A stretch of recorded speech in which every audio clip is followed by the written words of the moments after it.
सुबकुतगीन कहते हैं मैं शिकार का शौकीन था, लेकिन जरूरत के लिए शिकार करता था। हफ्ते में शिकार मार के लाता था, फिर पूरा हफ्ता हमारे घर वाले उसी को खाया करते थे। फरमाते हैं कि मैं तनख्वाह थोड़ी लेता था अपने आका से, महमूद गजनवी के वालिद सुबकुतगीन, कि मैं भाई हफ्ते में एक दिन शिकार करने जाऊंगा। कहते एक दिन मैं जंगल में शिकार करने गया तो कुछ जानवर कम नजर आए। सुबह से लेकर मैं घूमने लगा, असर का वक्त हो गया, कोई शिकार ना मिला। अब मेरे दिल के अंदर यह डर था कि अगर मगरिब मुझे यहीं हो गई तो मुझे कोई दरिंदा, कोई जानवर परेशान करेगा। इसी परेशानी के आलम में मैं दाएं बाएं देख रहा था कि हरनी का एक बच्चा मुझे नजर आया। मैंने झट से वो हरनी का बच्चा ही उठा लिया कि आज यही शिकार करूंगा। कहते हैं मैंने उसे घोड़े के आगे रखा, अपने आगे गर्दन की जानिब, और मैंने घोड़े की लगामें इस तेजी से घुमाई कि सर पट घोड़ा दौड़ाया ताकि मगरिब से कबल मैं शहर में पहुंच जाऊं, ये जंगल का इलाका गुजर जाए। कहते हैं मैं बड़ी गर्मी थी, बड़ी प्यास लगी, पर पानी ना पिया ना घोड़े को पिलाया।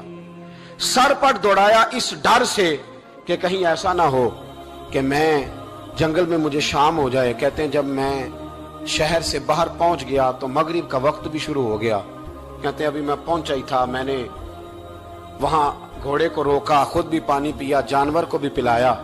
कहते हैं जरा मैंने आंख उठा के देखा तो जिस हरनी का मैं बच्चा लाया था वो भी दौड़ती हुई मेरे पीछे आ गई। कहते हैं वो पीछे मेरे खड़ी है, पता नहीं कहां से बेचारी दौड़ी। मेरा तो घोड़ा था और मैंने तो सांस भी नहीं लिया। 1.5 घंटा 2 घंटे मैं भगाता लाया इस जल्दी में कि बाहर आना है। कहते हैं पलट के देखा तो उसकी सांस फूली हुई हरनी की और ललचाई नजरों से मुझे देख रही है। दिल के एक कोने से आवाज आई कि आज तो 2 शिकार हो गए। बच्चा तो पकड़ा ही, इसकी मां को भी काबू करता हूं ताकि डबल शिकार हाथ आएगा। कहते हैं फिर अंदर से मेरा दर्द बोला, अंदर से मेरा रहम बोला कि एक मां अपना बच्चा लेने आई है और इस तरह तो उसे तकलीफ नहीं दी जा सकती कि उसे ब्लैकमेल करके मां को भी रख लिया जाए। कहते हैं जब मैंने उस हरनी की तरफ देखा तो उसकी नजरों में सवाल था, उसकी नजरों के अंदर सवाल था, कुछ मांग रही थी। कहते मैंने उस बच्चे की पुश्त पर हाथ फेरा, फिर मैंने बच्चा छोड़ दिया। कहते उसने पहले बच्चे को बाजुओं में लिया, फिर अपनी जुबान से अपना बच्चा चाटने लगी। कहते हैं फिर वो जब जंगल की तरफ जाने लगी तो एक दफा उसने मेरी तरफ देखा, दूसरी दफा उसने आसमान की तरफ देखा। जिंदगी में मुझे इतना सुकून कभी नहीं आया था जितना आज आया। कहते मैं घर गया, इशा की नमाज पढ़ी, बावुजू मैं बिस्तर पे लेट गया। लोगों मेरे नसीब देखो, मुझे मदीने वाले महबूब का दीदार नसीब हुआ। रसूल करीम अलैहिस्सलाम मेरी ख्वाब में आए, मैं रोने लगा। घर महक उठा, फूल खिलने लगे, खुशबुएं बिखरने लगी। कहते हैं महबूब करीम तशरीफ लाए और क्या खूबसूरत जुमला है।